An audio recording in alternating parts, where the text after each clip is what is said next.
Hi. Hi, guys. Well, from gorgeous Salt Lake City, Utah, It's Thank God I'm Atheist. the podcast. I'm Frank Feldman. And I'm gorgeous Dan Beecher.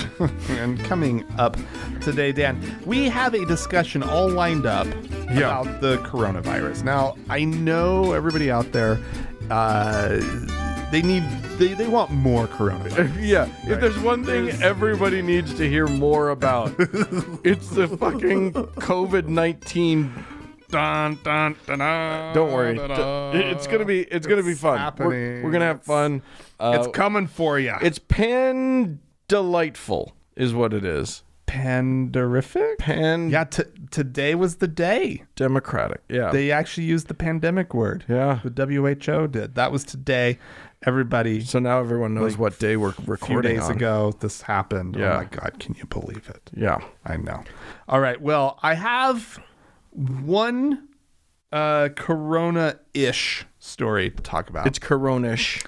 And that's going to be it until the big thing. And certainly hope kind so. of like the break. Yeah, too. Oh boy, we didn't do a very good job. No, it's good. It's what's on everybody's mind. It's right. the hot new thing. One of Pope Francis's besties, Okay. a cardinal by the name Konrad Krajewski. Okay, you're making words up now. He's from Poland. Oh, okay. That makes sense. He officiated in a, I guess, some kind of service at the Vatican. Oh, nice. Where he opened his big fat mouth. It was a mass, actually. Okay. And this was during his homily. He, referencing the coronavirus.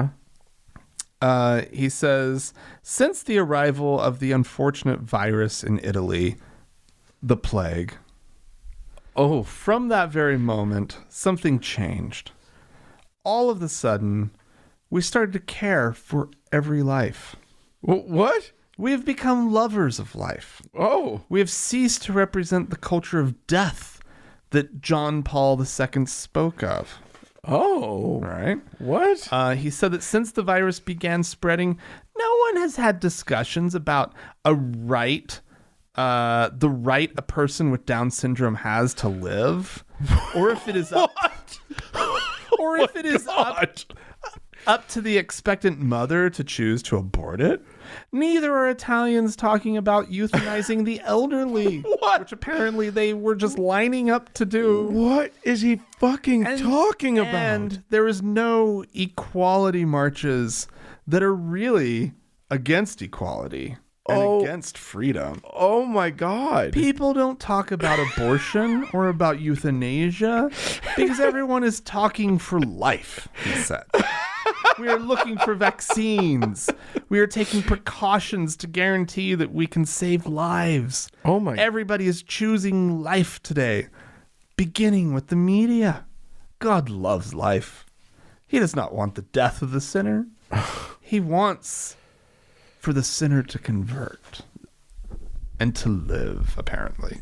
Damn, Cardinal. That is some crazy shit. That's a hell of a road you just went down.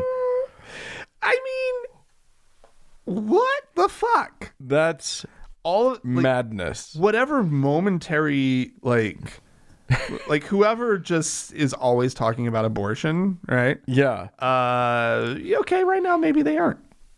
Yeah. Maybe right now, but guarantee you, that topic's coming back. Yeah. The abortion clinics aren't closing anytime soon because of they COVID. Might currently be closed. Yeah.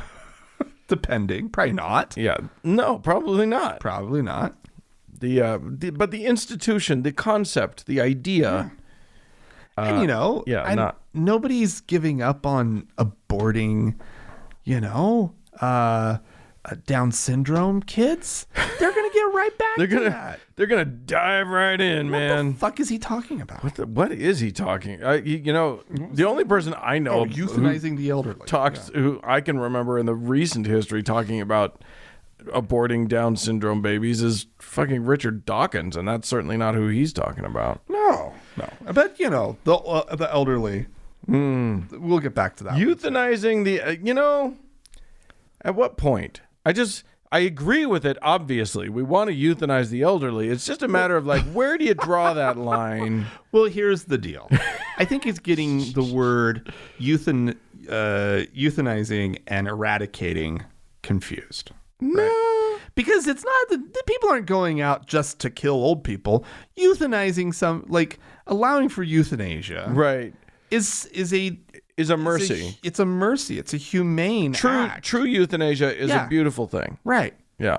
That's all anybody who's talking about euthanasia and being pro euthanasia, that's all they're talking about. Right. And he's acting like it's like this terminally ill people we're just going around murdering old people just cuz. Which is what I'm for. That yes, okay, euthanasia is great and all, but let's just kill the old. Right. Let's just send them off on an ice floe. Well, to be honest, yeah. I mean, the coronavirus is kind of taking care of that. Shit. Yeah, it is. So but he's right. Nobody's talking about it because the problem is taking care of itself. Because now there is a real, actual, imminent threat against the elderly. I love that he's taking something that is like a virus, and all anybody can talk about with this virus is its death toll. Yeah. And he's like, and people are talking about life. What are you talking about? Are you insane? Well, they're wash your hands so you can live. Yeah. No, I guess so. Clean hands are life. Maybe that's the message on Italian media. God. Fortunately, he was giving that sermon. Quarantine is life. In the Vatican, so nobody was paying any attention to him. Hey, yeah, what an idiot. So I'm going to take us to California, where they're proposing a new law. A law that has already taken place in Washington. And it's something that is just freaking... Speaking of the Catholics, they are not okay with this. What? What we're talking about here is instead of burial, having your body composted into soil. Oh, it's lovely. It's a great idea. Yeah. I am so on board with this. Yeah. Instead of cremation, which uses fossil fuels and, is a polluting thing. Right. Just fucking, you basically, they just, there's a company that's Seattle-based called Recompose, which it's a weird name for it. I don't like it at all. Anyway, what they do is they just put your body in a reusable container with a bunch of wood chips, and then it's open, enough air flows through you get all the microorganisms and whatever, and it just chews you down. Within a month, your soil, that your family can take out and plant a tree in you or whatever. So I know with most with normal composting, you got to get in there and stir it every once in a while. I think it churns. It churns? I think there's a churning process. Oh, you're not okay with the churning? I want somebody in there with a pitchfork, right? Giving a good. Let's see, Mr. Johnson. I think you need another 2 weeks. We'll just keep turning you in. So do they throw a bunch of worms in or something? My sense is that it's all microorganisms. Huh. But maybe there's worms. Anyway, the Catholics are upset. They are basically, they denounce it as an undignified end to a physical body. And embalming, right? Dignified. What do you think happens when you bury your loved one? Yeah. What is it that you're imagining goes on? Resurrection. Right. Yeah. Oh my God. That's what I imagine. Yeah, it's so... I imagine the bodies kind of sneaking off into the night. Yeah, That's right? Right? Something like that. Yeah. A spokesperson for the California Catholic Conference said, quote, "We believe that the, quote, transformation of the remains would create an emotional distance rather than a reverence for them." I don't What? know. Like those tulips that come up every spring, those are grandma. Yeah. That's amazing. Yeah. A lot better than just like, here's a rock with her name on it, Right. which you can still have. You could still have a headstone, a monument if you want. Whatever you want. Yeah. But at least, with this, you're not. Can you put them anywhere? Or I think so. I think that's like once it's composted, it's like literally just it's not. There's no risk of it infecting the groundwater or anything. I think it's just soil at that point. amazing. This is brilliant. Yeah. There are not all the religions are objecting to it. There's an Episcopal priest named Reverend Becca Stevens in Tennessee. Wait, what was that name? Yeah. I just love a reverend. It's like, yeah, there's certain names that don't go with the title reverend. I'm a priest. My name is Tiffany. Yeah, Becca seems very strange. Anyway, she seems like a great lady. She's super on board with the whole with the whole goal of composting bodies. And she's created a group, a nonprofit that conserves land and promotes natural burial. That's fantastic.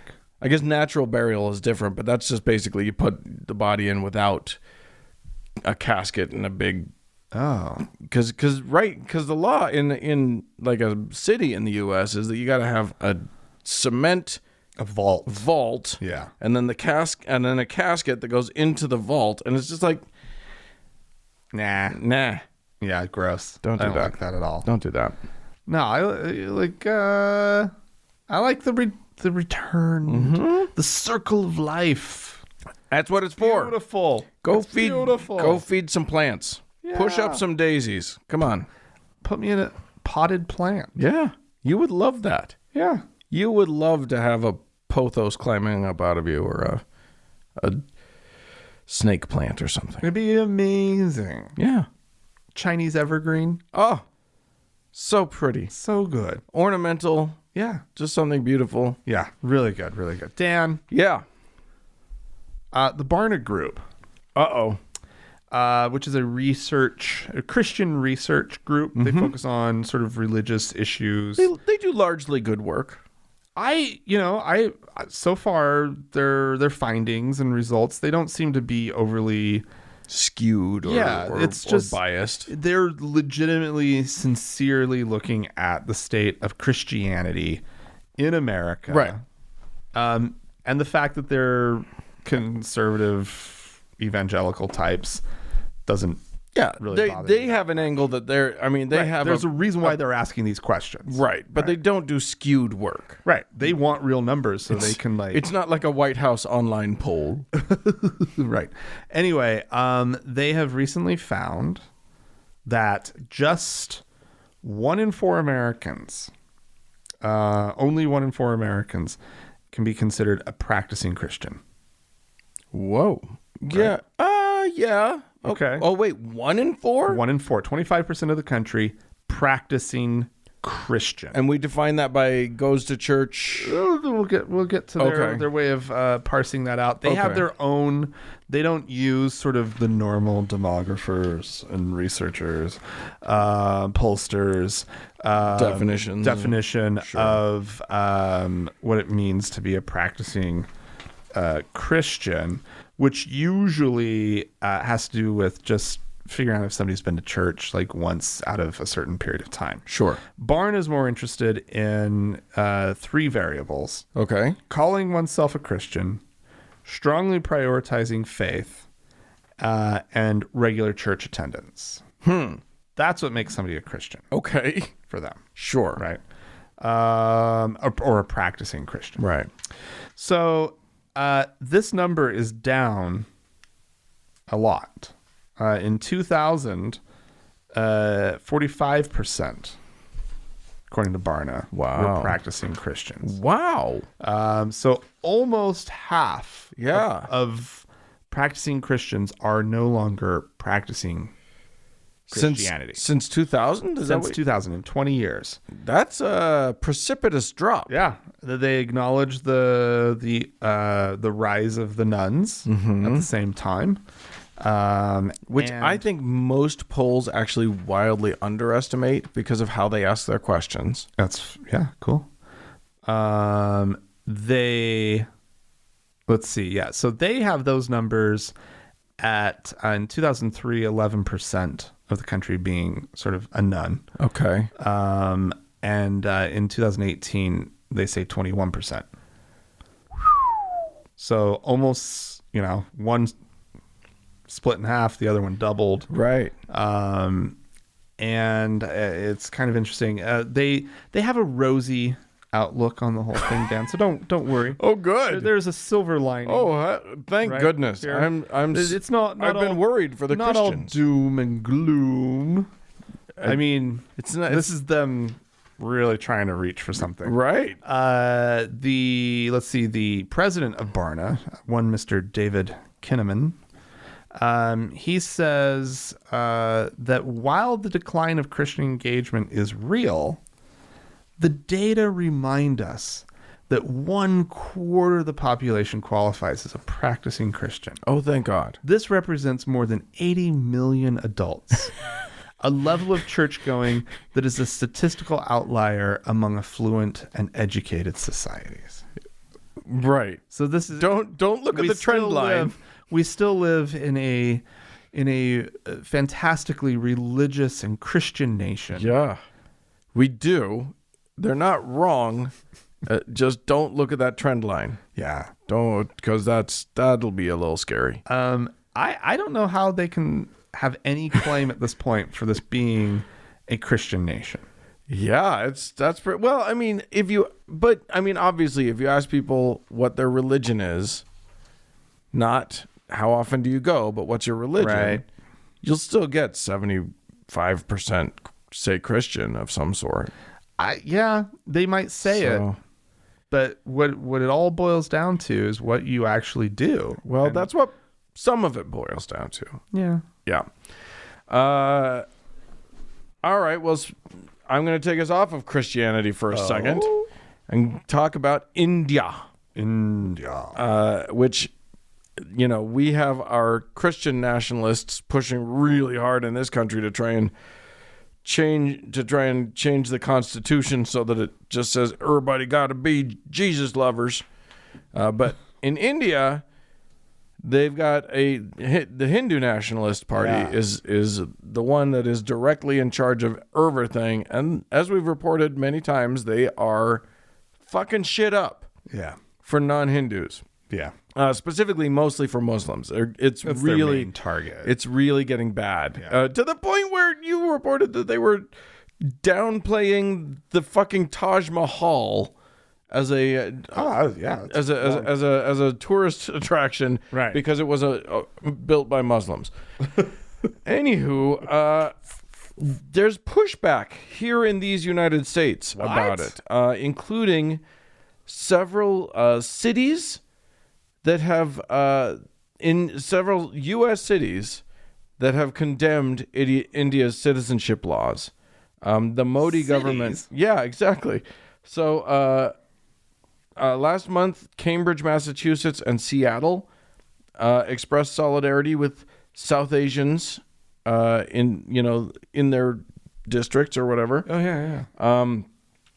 And sort of they had resolutions that told sort of directed at Narendra Modi, who's the president or the prime minister rather of India, to repeal their Citizenship Amendment Act, which is basically designed to as a way of rounding up Muslims more than anything. It is a way of discriminating against Muslims.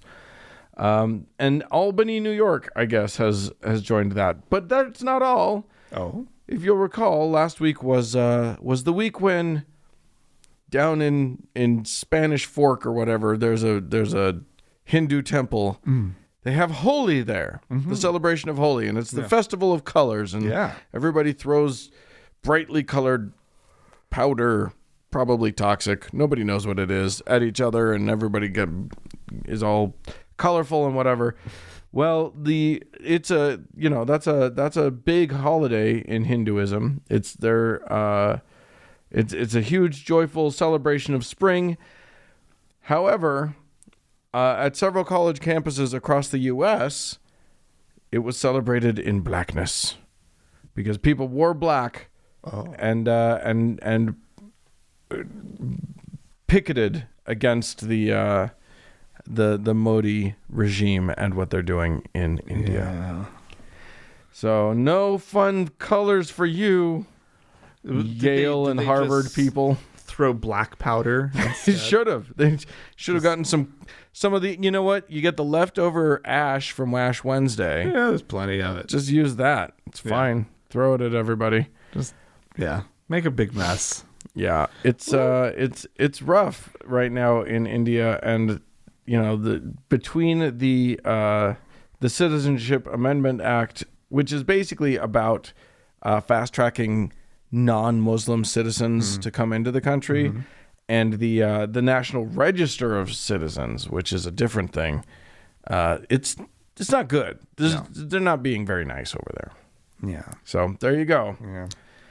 It's not good to mix politics and religion. You'd think that it would work really well. I know. It's like, it's really, they may not mix well, but it's like a good vinaigrette. What you really need is some kind of emulsifier. Right. You need something that will tie the two together. I don't know. Then you shake it up real good. A nice little dollop of mustard in there, and it all holds together. Oh, that's what they need. They need to find their emulsifying agent. Don't mix. Don't mix it. I know what it is. What? The Supreme Court. Oh God! It's gonna just tie religion and our Supreme Court might just do that. It's don't. You're making me very sad right now. Please just tell your next story. All right, Dan. Yeah. There are two things I often don't get to do on this show.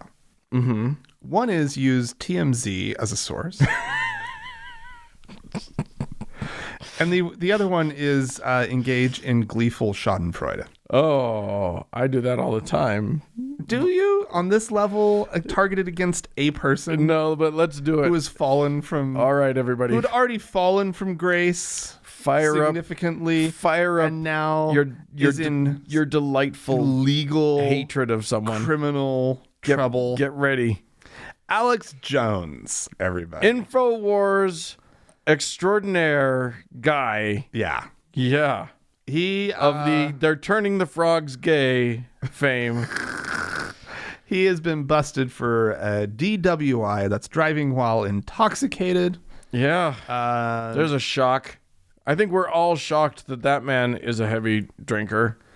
Who would have seen that coming? The police had been called to Jones's home. Was it drinking? I don't even know if it was for a family disturbance. Oh, yeah. Weird that he's also violent. Who could have seen that coming? Not too shocking. When they arrived, his wife said they had a verbal altercation that was physical. A verbal altercation, and then I fell down the stairs. Yeah. Anyway, she told the officer who came onto the scene that Jones had taken off in his car and was possibly drinking. The cops caught up with him and they pulled him over, and there was a strong odor of alcohol coming from Jones. Oh. And he demonstrated impairment during field sobriety tests. He demonstrates impairment, though. In fairness to him, you run a sobriety test on him when he is stone cold sober. I don't know if he passes. I'm just saying. The man's not balanced. Right. I did say that his wife, right? Yeah. Was the one who, and so apparently it's unclear who his wife is because he's been divorced since 2015.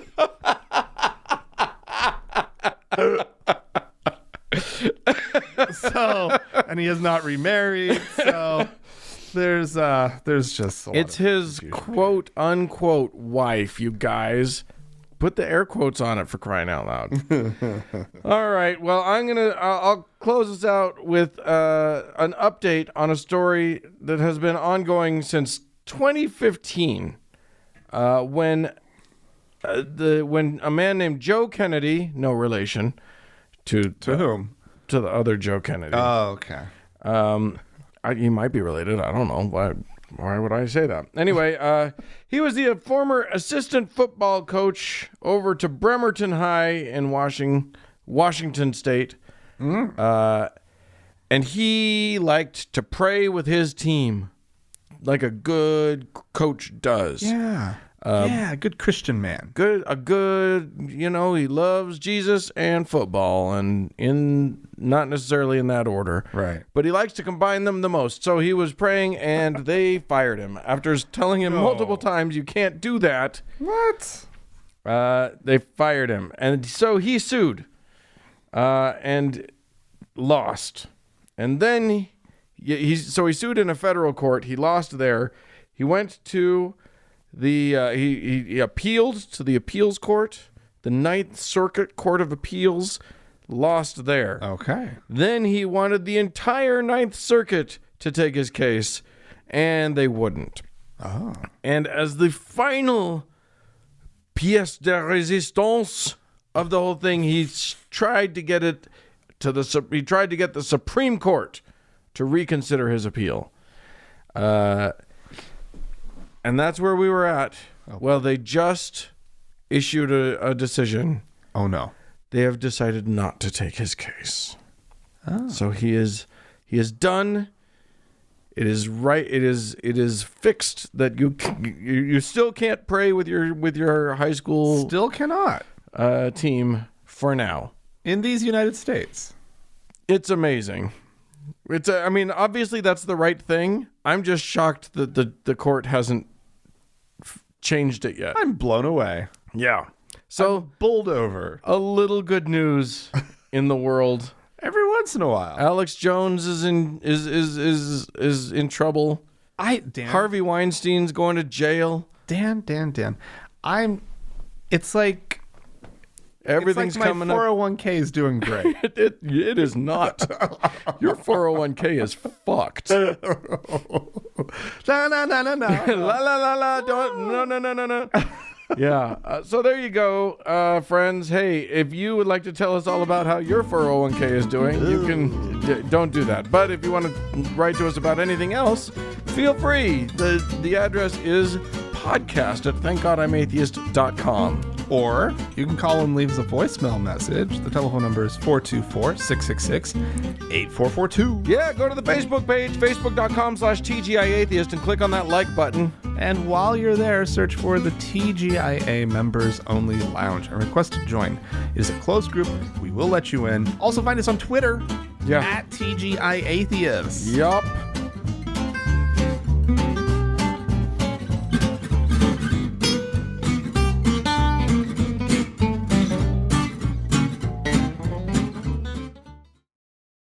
Hey, Dan.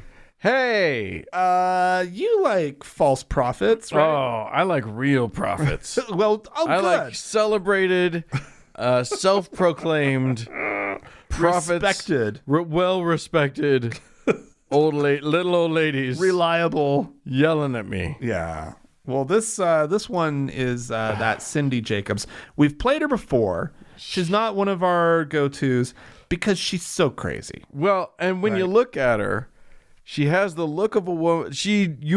For a fact, she will complain to the manager before there's a problem. She's a prophet. She's a prophet. She sees it coming. She knows. She doesn't have that haircut for no reason, you guys.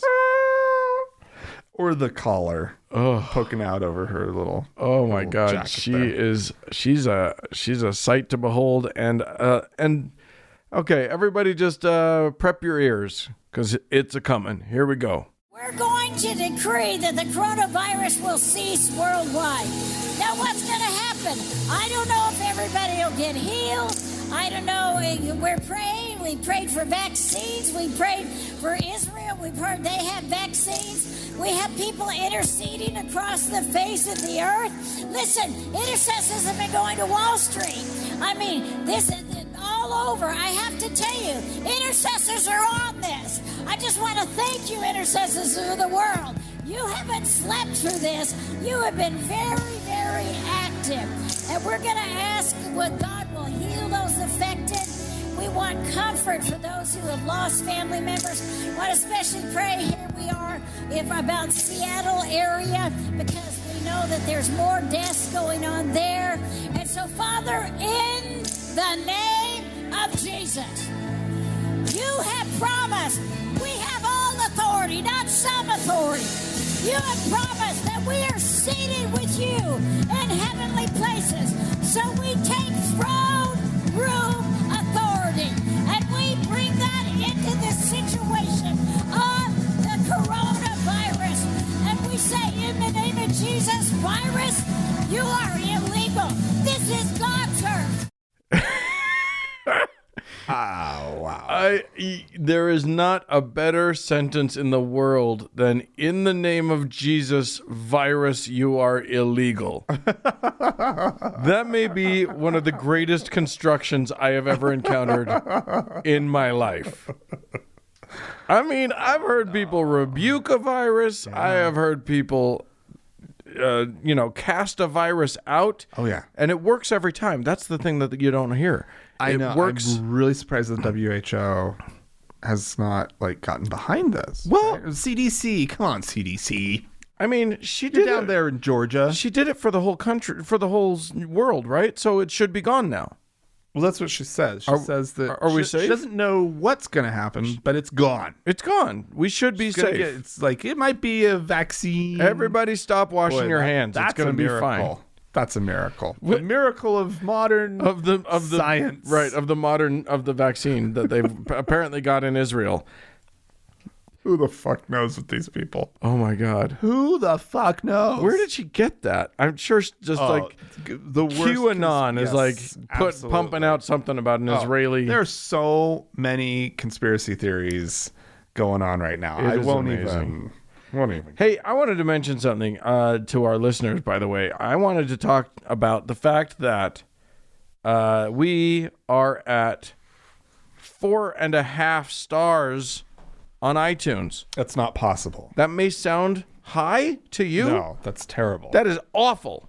That is a disaster. And you know what it is? You can go check it out too. If you go and you click on the on the ratings and reviews, and you go to the most critical, it is all fucking Christian idiots who have not even listened to the show. Right. And we need you guys out there to counteract it. So you listener who's listening to the show, go to wherever you listen to, go find every place that you can give us stars. Yeah. 5 or die. You have to give us 5. If you think that we're a 4.5, if you think that we're a 3.5 star show, right, you give us 5. Right. Because you have to add the extra stars to counteract the Christians who are just being bullshit dicks about it. Right. And if you honestly do think that we're a 3.5 star show, why are you listening? What are you doing? Right. We don't know what you're doing. Do you just yell? Do you think that there's yell at your radio? Do you think that there's a dearth of programs out there on the old interweb? There's only like 6 or 7. I don't have any choices. No, we know you think it's a 5-star show because we're pumping it out for you every week. Anyway, if you wouldn't mind, go and give us 5 stars. We want to get that back up to a 5-star. Should be a solid 5-star. Easy. Clearly, you are currently listening to the quality of this show. Oh my God! You know it's a 5-star show. Stunning, right? What an amazing show it is. Hey, speaking of you guys, some of you wrote into us. Dan the Swede had this to say. This is regarding we had talked about Jehovah's Witnesses versus Mormons and the proselytization of both. And Dan the Swede says, we need to organize a proselytize off between the J-dubs and the Mormons. Oh, yeah. Have them knock on doors and see who gets their foot in most doors. Can we just direct them to each other's doors? Right? Like, like that would be amazing. Some J-dubs are just getting ready to go out and some Mormons knock on their door. Or what if they're both going down the street on opposite sides of the street? Yeah. And then you got to be like, and then they're looking for the prime place. They're clocking each other because they're just trying to get whoever gets into a house first wins. Yeah, that's good. Yeah. I hear every now and then stories of like Mormon missionaries Bible bashing with Jehovah's Witnesses. Oh, God. That is a bad idea. Mormons don't know their Bibles anywhere near enough. Well, and even to go if they toe-to-toe did, with the the Jehovah's J-Dub. Witnesses totally rewrote the whole thing. So, like, they have their own weird... Yeah, but they know the Bible. They know it. I know. Backwards But they and know forwards. their stupid version. That's they- all I'm saying. Did they revamp? They did a few things. They didn't. Oh, no. They have their own translation. They went back to the source and retranslated the damn thing. It's the sounds Jehovah's Witness version of the Bible. I can't remember what they call it. They don't even call it Bible. It's called the Sacred Scriptures or something like that. I'm going to read that. Yeah. Sounds I can't remember what great. it's called because I'm thinking of it in Italian because that's my... I have one in Italian. Oh, I do have you a really? J-Dub Bible in Italian. Oh, how interesting. Yeah. Oh, okay. And I get it out and I read it all the time. Yeah, of course you do. Practice my Italian. Okay. Do you really? No. You should. Ben wrote into us, "Hey, Frank and Dan, love the show. And while listening, I was surprised you didn't mention..." Now, you remember, Frank. I'm interrupting him again. You remember that we talked about consecrated oil Oh, yeah. that the Mormons use to do blessings. Yes. And in its current form, the only way that they use it is a couple drops on the top of the head, and then a laying on of hands and a blessing. yeah. And you're just instantly healed. Right. It is truly amazing how. And that's the only way that modern Mormons use consecrated oil. That is it. Okay, what are you getting at?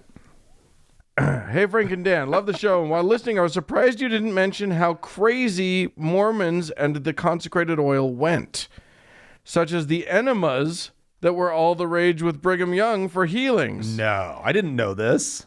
What? Ben supplied a link, which I'll have to send you. I'm not clicking on any link that has to do with Brigham Young and enemas. It's byu.edu. It is a BYU link, and it is apparently a paper that has gathered up accounts of various uses of the consecrated oil. No. Here's a lovely excerpt that Okay. that he was kind enough to supply us. Consecrated oil was taken as a cure for appendicitis orally. That's what we're talking about. Like they were eating it. Wow. Mixed with grains of sugar. It was given for coughs and croup. Combined with a few drops of camphor, it followed the stinging mustard plaster. It relieved sunburn and scratches. It was applied to the scalp for dandruff. And it was mixed with soda into paste for severe burns. No. Bishop Ravston said at the bedside of one sick patient, "I feel prompted to oil the bowels." An olive oil enema was given. That is amazing. What? Let me tell you something, you guys listening at home. Many of you are Mormons. You can corroborate this. Many of you are not Mormons. You do not know. Right, okay, yeah. This is an earthquake for a Mormon to hear this. That is bizarro. Because Mormons don't know their own history. They don't know the reality. They have this lovely Whitewashed whitewashed storyline. Yeah. And then they don't know any of the truth of like how it used to be practiced or whatever. That's just wacky, nutty fun. It's like it was snake oil. Yeah. Only it was consecrated snake oil. Yeah. Ooh. And they weren't really selling it, I guess. No, because everybody, all of the men folk, Yeah. had the magic power to create And it. that was a mistake. Brigham Young should have been old Brigham's magic oil. Right? Oh, yeah, exactly. Brother Brigham's healing tonic. Consecrated tonic. Step right up, ladies and gents. Get your consecrated tonic. It's the only kind that'll heal your coronavirus. Yeah. There you go, man. That is crazy stuff. Thanks for sending that in, Ben. Yeah. We were unaware. I venture to say we that were was both. completely brand new for me. Me too. I kind of want to send that link to my parents. You should. Just to fuck like, with them. Oh, Dad, did you know about these other uses? Have you tried any of them? Oh my God, They they would. disown me again. Yeah, it would happen. It would happen all over. Hey, we got a couple folks to thank. We do indeed, Dan. Yes. We have a new patron on Patreon. Rachel, who signed up at the venerable level. So yeah, Rachel is now a venerable listener. How we venerate you, Rachel. Thank you so much. What she did, and anybody can do this. Magically. If you were wondering how you can do it, just go to thankgodimatheist.com, click on the support tab, follow the links, go on over to Patreon, sign up. It's easy. Here's the thing. You've been sitting there thinking, every week you've been thinking, I should support those guys. I really should. I listen every week. I should probably just give them $1 or $2. Yeah. So you pause now. You go over to thankgodimatheist.com. It's easy breezy to set up. Yeah. And then we get to thank you on the air, and we get to love you more, and you can listen to the Frank and Dan Diaries, Right. which happens every week. Right. There's all kinds of stuff. And seriously, like if you were wondering why one week there's ads and the next week there's not, that's the level that we're at. We have goals set. Someday, hopefully, we'll be completely ad-free. At the moment, every other episode. Yep. You can help out with that too. Yes, indeed. All right, guys. And there's one more person. There is another person, I think. Our top donor, Dan. Our Lord and Savior, Davis. Oh, Davis, bless you be. Hey, kids, we appreciate you so much. Thanks for your patronage. And stay tuned for Corona 2020.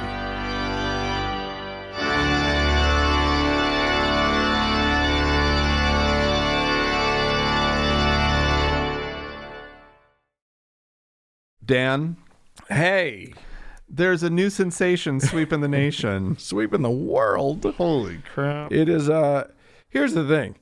Okay, every institution now, the local university just announced that they're going to have to close. I just saw a thing that the NBA suspended their season. NBA is suspending their season. Like, shit's going down, y'all. It is, Bonnaroo, not Bonnaroo, South by Southwest, Coachella, everything's switching around. I don't know what Bonnaroo's doing. But it's canceled. Is there still a Bonnaroo? Probably not. Who knows? Nobody knows. Nobody knows. And here's the thing. Mm-hmm. The problem really, one of the major problems is anywhere where a whole shit ton of people congregate together. Well, guess where people congregate together all the time? Church. The Mormons are staring down the barrel of their annual general conference. Yeah. It's a big deal every year. In April, right? Yeah. They do First weekend. They do it twice a year. And it's a big deal, and people come from all over the world to be... It's like a pilgrimage. Bored to tears. It's like a boring by 90-year-old people droning on at them, old white men. Brothers and sisters, we welcome you to this historic building. It is a nightmare of an event, but they put on their best worst shoes and they all come out. But they don't want you to come out now.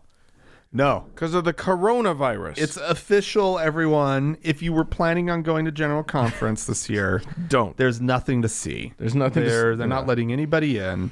They're going to be performing to an empty auditorium. Do you think the choir's going to sing? I have no idea. They must, right? Maybe they'll just have like a soloist. or they'll do an organist and somebody with a cymbals. No. They'll have the choir social distanced out in the audience. There'll be 6 feet between all of them. Everyone's in gloves and a surgical mask, singing at the top of their lungs. Come, ye saints. It's just got that nice bit of paper buzz between you. And... Oh my gosh! Not everybody, by the way, is closing. Oh, one Catholic leader, hearing of the closure of so many churches and so many everything. Yeah. A man by the name of, let's see, who is it? Monsignor Charles Pope said. Wait, no, that doesn't sound right. That's his Monsignor Pope? One is his name and one is his title. You sort that out for yourself. Anyway, he said, I simply ask you, are we majoring in the minors? I don't know what he means by that. That's Is it clever. a sports reference? I don't know, but that's clever. Physical health has its place, but spiritual health does too, and its place is vastly more important. I'm concerned that we have lost our courage. Yeah. And our faith is subordinated. Our faith and subordinated holy things. Oh, we've lost our courage and our faith and subordinated holy things to this state. In this matter. Wait. So really, what he's saying is, if we have faith, we should just keep going to church. Well, did you see what the Pope said? The real Pope, not this Pope. No. He basically told all the priests in Italy that they should be out there ministering to the people. Okay. That there are going to be a lot of people, thanks to coronavirus, who need their attention, and they need to have the courage Oh my God. to go out and minister to them. Yeah. Meanwhile, the entire country of Italy is closed. I'm sorry, we're closed. Come back another century. Yeah, but the one person who would be able to move about freely Yeah. would be the local priest. Yeah. And the one person most likely to be spreading it ever the my God. Yeah, exactly. The guy that's guaranteed to have come in contact with the virus. Oh yeah. Yeah, it's a dilemma. It's a dilemma. You know, there are a lot of religious leaders who know why it's happening, Oh. including an Israeli rabbi who is absolutely certain that coronavirus is due in no small part to gay pride parades. It is divine retribution. That took a while. Punishment. You know, God has a strange schedule. We've talked about this before.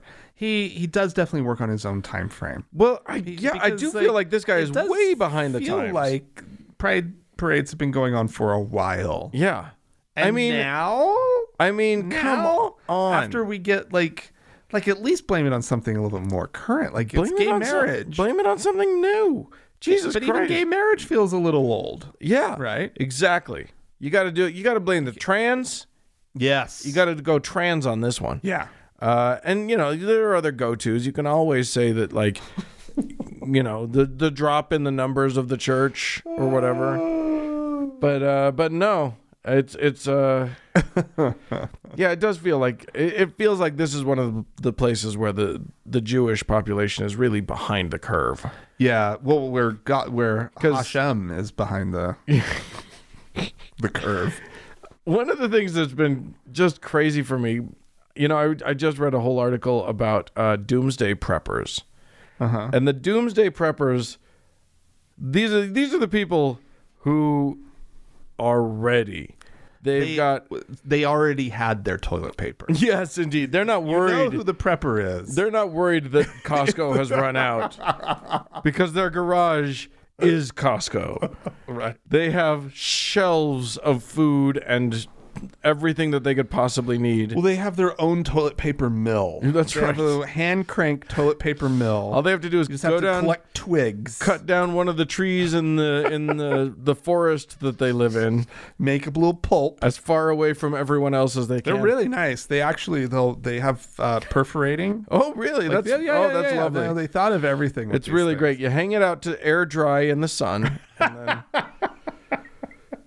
then the doomsday prepper thing is so interesting because it is intrinsically tied into Christianity, which is amazing. You think so? Oh yeah, is there no prepping outside of sort of the Christian West? There is prepping some, but there's this whole like redoubt movement that's happening. That's just Christians, and it's largely in. Thank God, not much in our state, but like all the states north of us, Idaho, and you know the eastern part of Washington and Oregon, and the western and Montana and up there and Wyoming. Yeah, everybody not in the Intermountain West, you may not understand that Utah is not the loony place. Yeah, yeah. Utah's just loony. We're loony. We got our own brand.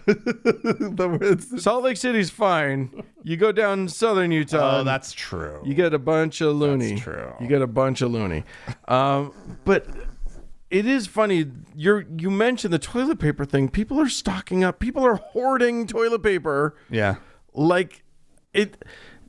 Listen, if you just went out and bought a whole shit ton of toilet paper, stop it. No, Dan. Stop Here's it. the deal. Here is the deal. Okay. And I have an argument for once there is a toilet paper shortage, and there's no end in sight to the situation that has caused the toilet paper shortage, it is the rational act at that point to buy as much toilet paper as you possibly physically can. No, it's not. Everybody stop buying 3. Look, if you have to sequester yourself for 2 weeks, you don't need 300 rolls of TP. You're going to be okay. Just get some... This is no longer about your sequestration or whatever, right? Like, this is about the fact that you need toilet paper. Yeah. And there is none to be had at any of the normal outlets. You guys, is this happening in any country other than the U.S.? I know you're listening out there in all the countries. What is going on in your country? Because this is an international outbreak. Yeah. We in this country have lost our damn minds. Yeah. And I think this prepper mentality has spread like the virus. There's now an outbreak of this prepper mentality. People are buying and stockpiling bottled water. I don't get that one. You guys, your taps will work if you get the virus. Like, this isn't an earthquake. But what if one of the municipal workers for the water utility, right?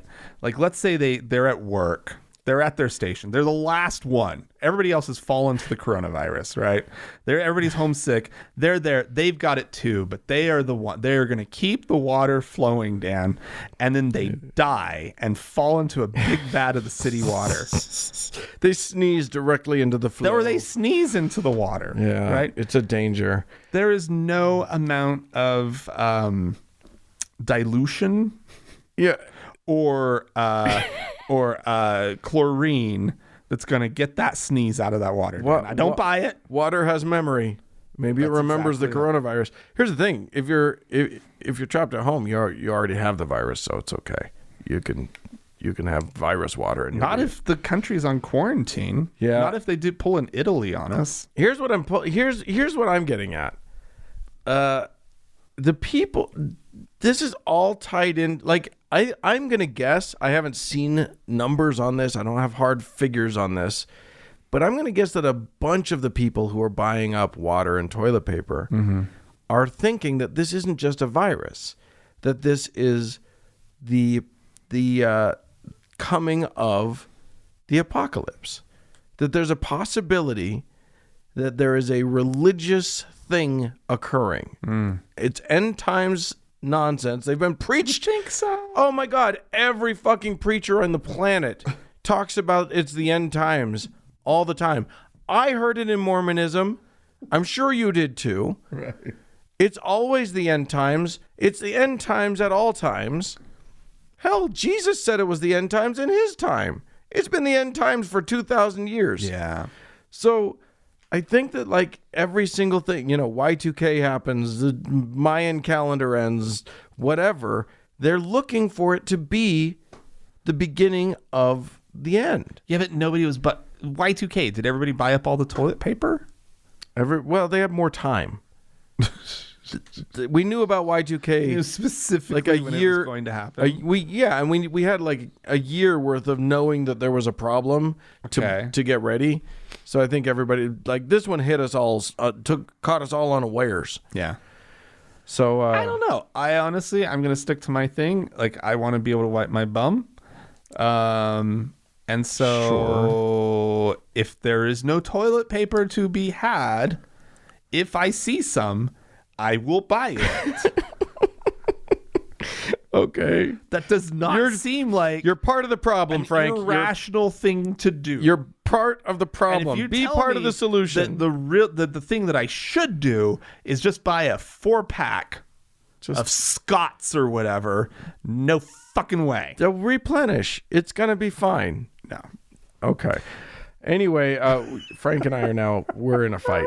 I just think that it's interesting. I think that when you're not religious, we can look at the coronavirus and sort of see it for what it is, as a problem. You know, we can hopefully, not everybody, even the non-religious, we're not all guaranteed to be good, rational thinkers. But for the most part, at least we don't have some supernatural ideas bouncing around in our head that, like, that, you know, you hear about a pandemic and it bounces off of some of those supernatural ideas, and suddenly you don't know what to think about it. Right. Do you think that you can cure it? Because a lot of religious people do. Fucking Jim Bakker's out there selling silver water so that that's going to kill it. Or do you think that you can, you know, profit it away with a prayer? Or, you know, do you have to cancel church and just admit that, like, oh, science wins this round? Oh, yeah. Because that's what it is. That's happened too. That's happening all over the place. There are cancellations. The Bethel, whatever, out in Redding. That's right. In Redding, California, there's a giant mega church that they're having to stop ministering. They believe in faith healing. Their big thing is to go around and, like, touch people at the hospital and just be like, "You're healed," right? Yeah. And they've had to tell them to stop. A, because they'll end up spreading it. Yeah. And then B, they're no longer offering their faith healing services. Which is, like, your whole thing is what that you do. Cure disease, and then you're like, oh, but not this one. This was a little much, you guys. We were okay with, like, you know, going in and telling grandma we might be able to fix her cancer, but this one, that paraplegic, they'll walk again. Right. But this one, we probably shouldn't do it. I mean, the cold. Here's the thing: you're admitting more than the cold. You're admitting that it doesn't work. Yeah. You're just admit it to yourself. Yes. Just look at what you're doing, the very prudent steps that you're taking. Yeah. And admit to yourself, this shit doesn't work. Right. It just doesn't. Or else you'd be out doing it. Or else you do it to each other. Right. And it, you know, and then nobody would have it. Right. If it worked, none of this would be a problem. Right. You just admitted with your actions. Redding, California would be an amazing place to be right now. It would be a you glowing guys actually could do it. spot. Yeah. We don't believe in you. We would all come to Redding. Yeah. You can, but guess what we're not doing? If you could even partially demonstrate this capacity that you claim, we would be there. We'd be with you. Yeah. But you can't, and you should notice that. And we would pay you in toilet paper. Just notice. Oh, my God. Yes. Because that's all we have anymore. There's an Episcopal diocese in Washington that is closed down because one of their reverends was tested positive. My God. Look, the point is, it's good that they're closing their church. They should do that. That is a prudent and good thing. That's the right thing to do right now. It's just you have to admit some things when you do that. Yeah. You have to admit that science is our only way out, and your God is currently useless. Yeah. That's all. Just cop to it. You're obviously copping to it anyway. Right. Just say it out loud. But they won't. Nope. Oh, that's the world we live in, kids. That's why we do the show. Listen, if you guys have anything you'd like to say on the subject, please say it. Write to us. podcast@thankgodimatheist.com. Or call and leave us a voicemail message. The telephone number is 424-666-8442. Let me remind you guys, 5 stars. 5 stars. Give us 5 stars. Yeah. Also, go to the Facebook page, facebook.com/TGIAtheist, and click the like button. See what's there. It is more content. It is good for you. And while you're there on Facebook, search for the TGIA Members Only Lounge and request to join. It is a closed group. It's awesome. Yeah. Find us on Twitter at TGI Atheist. Yeah, speaking of the Facebooks, thanks so much to Mackenzie for all of her hard work on the Facebook page. Thanks to Amy and Danny for all of their hard work on the Members Only Lounge. And a big thanks goes out to the Red Rock Hot Club and to Gordon Johnston for the use of their music. And thank you to all of y'all for tuning on in. Bye now.